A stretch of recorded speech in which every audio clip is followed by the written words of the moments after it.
Morning. Hi everyone, hope you're okay. Hope you had a fab weekend. Can you hear my voice? It's all croaky and squeaky and fun, but actually it's loads better than it was on Friday night and Saturday. We went to a gig Friday night, but before we went I could hardly talk.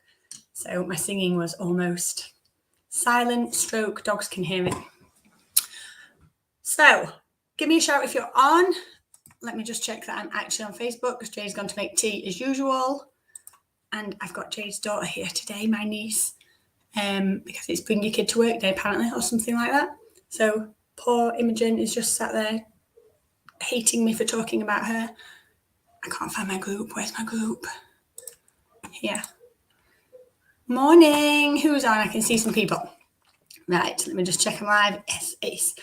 So this morning I'm going to talk about time management. So if you came to our session in January at Benny's, we kind of covered time management there, but I get asked about it all the time. Everybody tells me the reason they don't get stuff done is they don't have enough time. And I can't see your name. Morning, Claire. How are you? I haven't seen you for ages. If you can, tell StreamYard your name above the little link. So yeah, if you came to my thing in January at Benny's, we talked about time management. But yeah, everybody asked me about it. They all say we don't have enough time. And the fact is we all have the same amount of time. We might have different commitments about where we need to spend it. And we might have different ideas of what's our priority on where we spend it as well. But the first kind of thing I want to talk about here is there's a massive difference between being busy and being productive. So Jade's currently being busy, making my tea and doing the useful things. Is she being productive? Is she? You can see her little grin there. So the massive difference between being busy and productive is the idea of when you get to the end of the day, do you feel like you've achieved the stuff you set out to achieve, like when you started? Do you feel like you've ticked some things off of your list? Or does it feel like you spent the whole afternoon while your husband and kid were at football clearing your laptop out because that was a really useful task to do? That's what I did on Saturday. And actually, I feel really good about it. But it wasn't actually the thing that I set out to do that day. And I still haven't done the thing that I set out to do that day. So that's not necessarily at all the right spend of my time. So massive difference between being busy and productive. One of my rules generally is never ever sit down at your laptop or to work without knowing exactly what you are going to be working on at that point. Because so many times I sit down there and I know I've got a big jobs list, but I don't know where to start. So I faff around on my emails first. I faff around on Facebook first. I tidy my calendar up. I do all of the stuff that I think will make me feel better. And then I'll start when that's done. And that's not being productive. If I sit down knowing I need to make these slides for this session that I'm running this afternoon, then that's what I will do. So never, ever, ever sit down to work without knowing exactly what you're going to achieve before you start. But even before all of that, I guess, when we talk about time management, there are loads of different methods. And I use different ones for different kind of things. It depends what I've got going on and different days in my life. But the first thing I want you to do in terms of your time management is have a little look at what you're doing now and have a look at which bits are working for you. Because we tend to have this habit that when we want to start, so when we want to nail our time management, we'll wipe the slate clean and we'll start again from the beginning. But actually, loads of the time, you're already doing some stuff that works for you. And you might not have even looked at it as time management. So it might be things like how you use your online calendar. Just having a Google Calendar for me, or having about 12 Google Calendars that I can switch on and switch off and see exactly where I am and what gaps I have.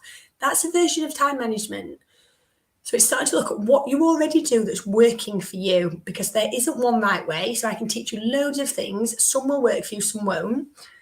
There's no one right way, but the kind of skill to all of time management is consistency around doing it and therefore creating a habit. So like my very first thing I do when I sit at my desk is check my calendar. I've usually done it the night before anyway, because I've often got early clients. I've got tomorrow that I forgot all about until my husband said, it says client in your calendar. So it's almost getting into a habit of what you do when. One of the things that I'll be structuring, I think I've talked about this before, I still haven't got around to it, that I'll be structuring with Jade is like on the first Monday of the month that we do certain tasks. So we know that they're getting done. We know when they're getting done. They're easily repeatable, and it just takes off that almost chasing your tail saga that is usually what we're trying to get away from as soon as we start talking about time management. As soon as we start talking about that, we mean I need to stop chasing myself. So have a look at what you're doing already and what is working. Obviously, it'll be very clear what is and what isn't.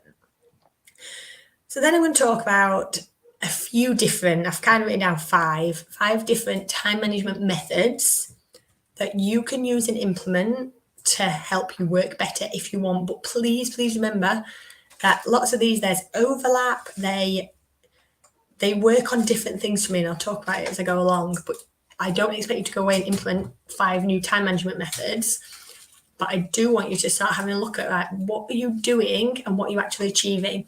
So if you're watching live, will you pop me some little comments in to say if you're doing anything now that you know works for you as time management, and where you trip up, where you notice that you're busy but not productive, okay? Because I really would love to know, this helps me tailor what I'm going to say next. So the first one I'm going to talk about, and anyone who's hung out with me for a while absolutely knows and is sick of hearing me talk about your mitts. So your mitts, I am still a little squeaky, Sharon. So Sharon actually came and saw me on Friday when I was just losing my voice. Yeah, I'm still squeaky. It's much better, I think, but it still hurts as much. So fun. So multitasking, what you're good at it, Jenna, or you're not good at it. And can you tell Facebook your name, please? Sharon, time blocking your calendar, that's what you do that's good for you. Let me know if these are good or bad, because actually time block can work or really not, and I talk about that in a bit. So mitts, if you've hung out with me for a while, you've heard me talk about mitts over and over again. Mitts they stand for most important tasks, okay? And it's a little concept that's created. I think I've adapted it along the way because I totally feel like this is my concept. It's absolutely not. I will have learned it from somewhere 100 years ago. But the idea of mitts is that there are kind of some rules around how you set these most important tasks. So rule 1, make sure you set your mitts at night for the next day. So the big reason around this is that when we're the day before, it feels like the next day anything is possible. The next day I can start again. It'll be a fresh start, clean slate, whatever. But I can do all of this stuff I don't want to do today. I can put it down to do tomorrow.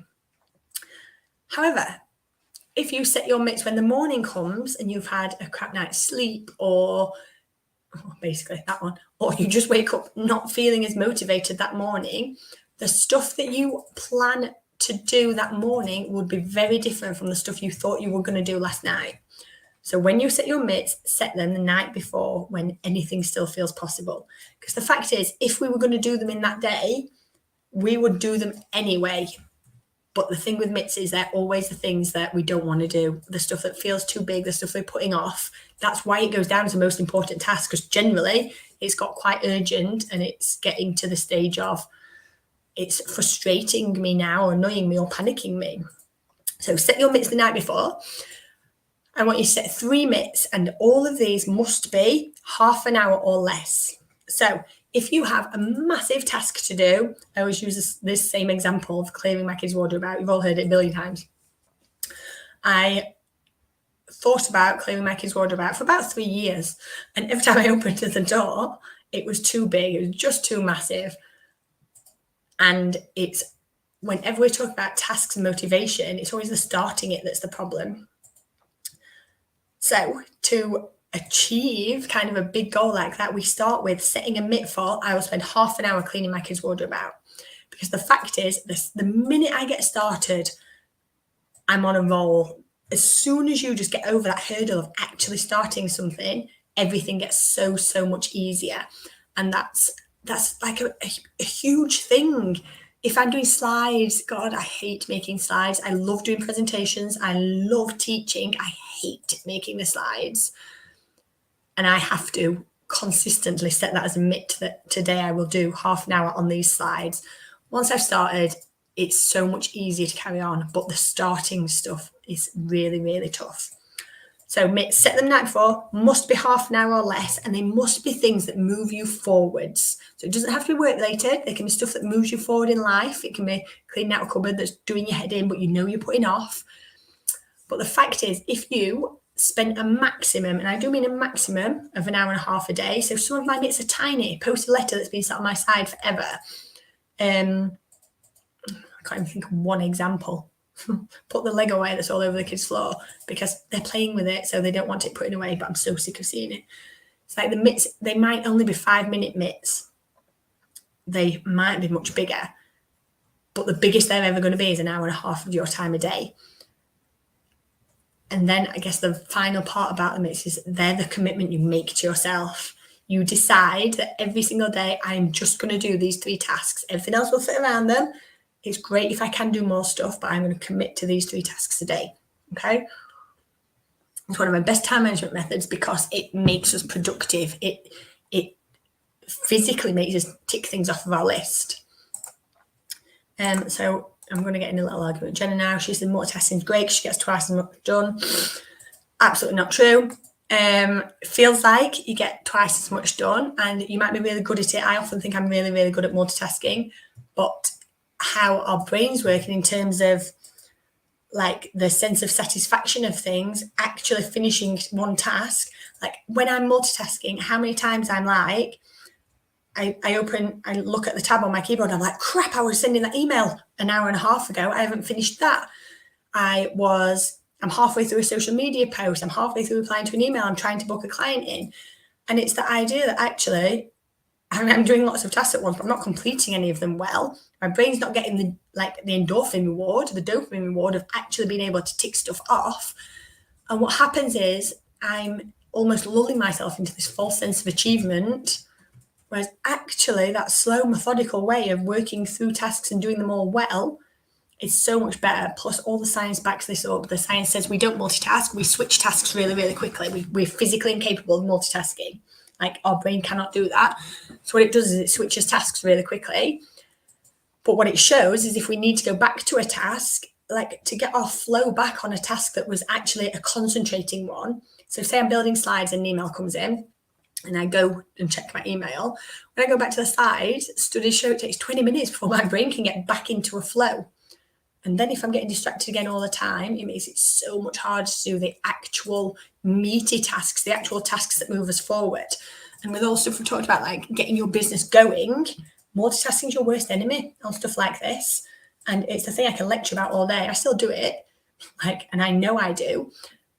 But when we get to time blocking on here, that's one of the things that pulls me away from multitasking because I very specifically concentrate on one task. So sometimes if they're little tasks, I can be doing all sorts. But it's so much more stressful for us. It's so much more stressful for our brain, which chucks out loads of hormones into our body. It's not a good way to work.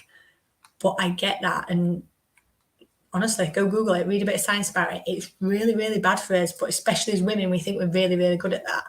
But what we really mean is I'm just juggling loads of thoughts in my brain. I'm not actually achieving tasks much faster. Sorry. Okay. My next one, so I'm probably not going to get through all 5 today. And that's okay. They're in Business Club if you want to go and see the rest of them. There's a whole module on time management in there. So my next best one that I use is called an Eisenhower box. And again, there's a free printable one of these on my website. If you're in Business Club, there's a free printable one in there. Just go get it. Then you don't have to sign up on the website again. So an Eisenhower box, I don't think I've got them printed typically. I wonder if I've got it on my screen. Hang on. You know when I said I tidied all my laptop up the other day? I did such a good job that now I don't know where anything is. But an Eisenhower box is basically, here it is. Let me see if I can screen share it with you. It's basically a box with 4 sections in it. Let's see if I can make it smaller so it shows on one screen. I'll do. Hang on. Let me share this with you. So an Eisenhower box is a box with 4 sections in it where you plot out basically your to-do list. So if you're going to use an Eisenhower box to, let me just check you can see this. Let me come back to you. Now, if you're going to use an Eisenhower box to like plan out your stuff, the very first thing to do is write a to-do list. And by this, I mean everything that's in your brain on a list. Don't use it as this is what I'm going to work through, but just get it all out of your brain onto a list. I do this frequently, like every few days, because I look at my Eisenhower box and it don't make any sense anymore. So every few days, write out the stuff that's on your list. Mix all your business and work together. I need to get a congratulations card. There's stuff I need to do. Get it all on a to-do list. And then, yes, you do, Sharon. How does it work for you? And then start plotting it into these 4 boxes. So important and urgent. This is the stuff you need to get done. Important but not urgent. Urgent but not important. And not important or urgent. So like getting a congratulations card, it might be urgent because I need to get it done, but it's not important. So if it's in this box, this is stuff I could maybe delegate, maybe ask someone else. I could text my friend and say, you go into the shops, can you pick me this up? I can ask Tom to do it. It's the stuff that it doesn't have to be done a particular way. Yeah, so it can be urgent, but it's not important. Not important or urgent, that's the best procrastination box ever. When I'm in a bad mood or I'm just not motivated, I can feel myself faffing around in this box. It's the stuff that doesn't need doing, but if I do it, I'll feel like I'm being productive. So it still counts, it's still valid. Like, that's bollocks, total bollocks. Sharon, it's quite good, especially important, not urgent. Moves you forward. That box is the best box on here. So plot out your stuff into these boxes now. You'll have a tendency and a feeling that you need to put it all in important and urgent. It's not. Really, really think about that. The idea is the more you use this, the less should be in the important and urgent box, because the goal is to do all the stuff when it gets to this box. So the important, not urgent. I'm waving my cursor around. I don't know if you can see my cursor, so that feels very pointless. It's ideal that you are working in the important, not urgent box, because if you're working there, it means you are doing the stuff before it gets panicky. You're doing the stuff before it's like a deadline's coming or you have a meeting to go to, whatever it is, which means you're managing your time really, really well. You're doing the important stuff before it gets urgent. If you're working in your important and urgent box, my kind of advice to you is get through that stuff as quickly as you can and get it out there, and then start working in this stuff that's important but not urgent, because your job is to stop it from becoming urgent. Yeah, I think if I can go back to it, I don't know if you can see right to the bottom, it's covered up on my screen share, but it sort of tells you how much time ideally you want to be spending in each area. So the important urgent box, I want less than 10% of your stuff in that box. If you're doing it for the first time, it's likely that loads of your stuff's in there. I want 70% of your stuff in the important but not urgent box. Urgent, not important, delegate that out to people. Not important or urgent, just leave it. You cannot believe how much stuff has been in my important but not urgent or important box that then I've left it there for so long that it just eventually disappears and I never have to do that thing. It just goes off the list because it's just the time has passed or I've moved on to something else. So that is my second time management tip, is write out a huge to-do list and then plot it and then start working, get rid of the important and urgent stuff and try and be working in important but not urgent. So hard to say that over and over again. Right, and then I think the last one I'm going to talk about today, I might get to another, well, I think probably the last one we're going to talk about today, is time blocking. So time blocking works really, really well for me if I have a full day at my laptop and I have tasks I want to complete. Time blocking does not work for me if I have a day that's full of appointments, so I'm seeing people. So like on Thursday, I've got 4 clients, or 4 I think this week. On Thursday, I've got 4 clients. So basically, the only thing that I am going to achieve that day is seeing those 4 clients and writing up their notes. There would be no point me trying to squash tasks in between those, because experience shows me that I overrun with clients. Notes take longer than I think. I haven't factored in time to eat and wee. The time blocking there would not work for me on a day where I have appointments. A day where I'm at my laptop, brilliant, because then I can decide, right, I need to do these slides, I need to send this email, I need to create these social media posts. I can block in the time, and then I can keep my focus just on those things that I am doing. I can build in time to check my emails. Excuse me. Yeah. I can build in time to check my emails and reply. I can build in time to be on Facebook, or I can use that while I'm eating. So time blocking is really, really useful in the right place. You can easily set yourself up to fail with time blocking. So it's really important to know. So when I have clients, I have an hour gap between the clients officially on my calendar. Client always overruns by 10 minutes. Takes me 10 minutes to do the notes. I need to be ready for my next clients 5 minutes early. So I might have half an hour if I'm lucky. In that half an hour, I'm usually replying to emails, making a brew, having some food. I used to put tasks in that hour thinking I have an hour. Like, I don't have an hour. And I can't move my mindset from therapy to doing whatever task I'd put in and then back again. It just doesn't work. So I know myself well enough to know that. And when I talk about time management, lots of that is this. You've got to know yourself well enough to know what works for you and when. Okay? So yeah, time blocking is brilliant. I physically close it out in my Google Calendar. I don't know if I can show you because I think I've got too much GDPR stuff on. Or maybe if I untick this one. Hang on. Let me just see if I can.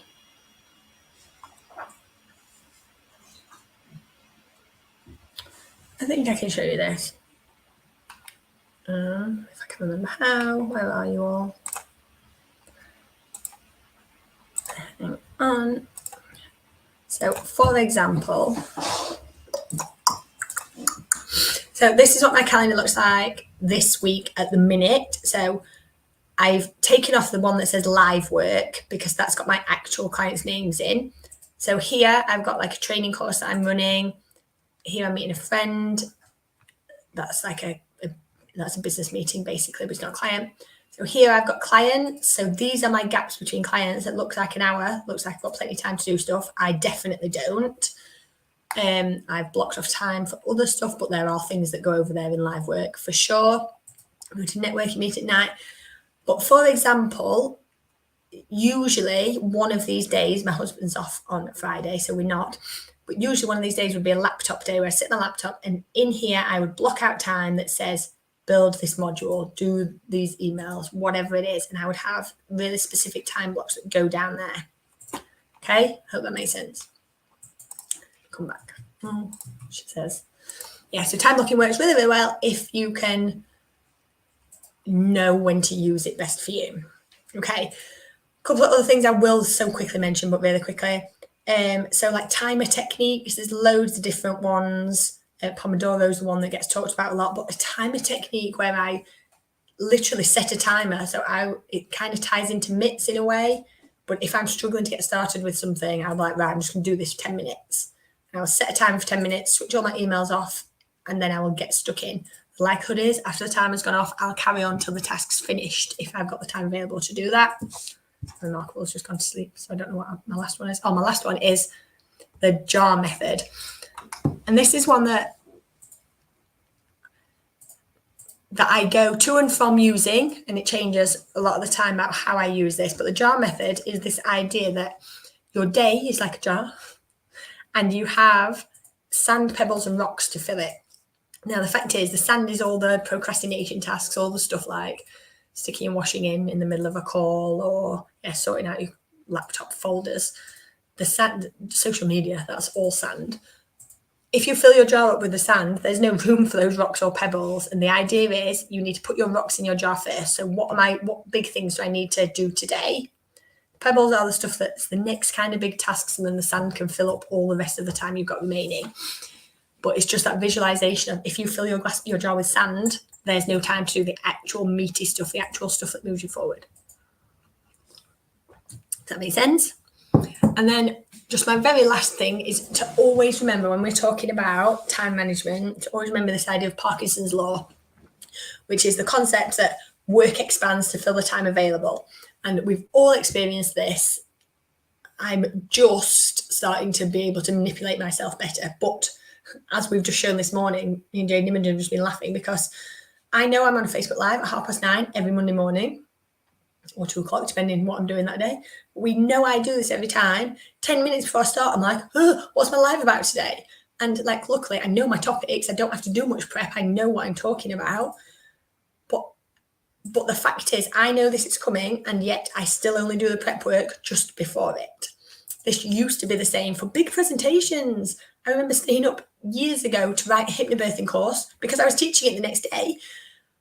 I do it with slides all of the time. It's this concept that before your deadline, you will work up to your deadline, and it's how you learn how to manipulate yourself to move that deadline earlier. You've done it at college or uni or school. Like, when I need to get an assignment done, I will get it done, but I have all the time before that to do it. If someone gives me a short deadline, if someone says to me, Roxy, I'm going to pay you a bomb to deliver this course tomorrow, like, yeah, of course, and I will make that happen. If they said it's in a month, I'll still say yes, course, but I won't be doing the work in advance unless, and for me, it's unless I time block it in my calendar in spaces that I know I have. So the idea, just always remember, we're all working under this Parkinson's law that work will expand to fill the time we've got available. So we get to manipulate the time we've got available as much as we can. So on saying that, I'm going to write the course module that I was supposed to do on Saturday when I spent the whole day cleaning out my folders now.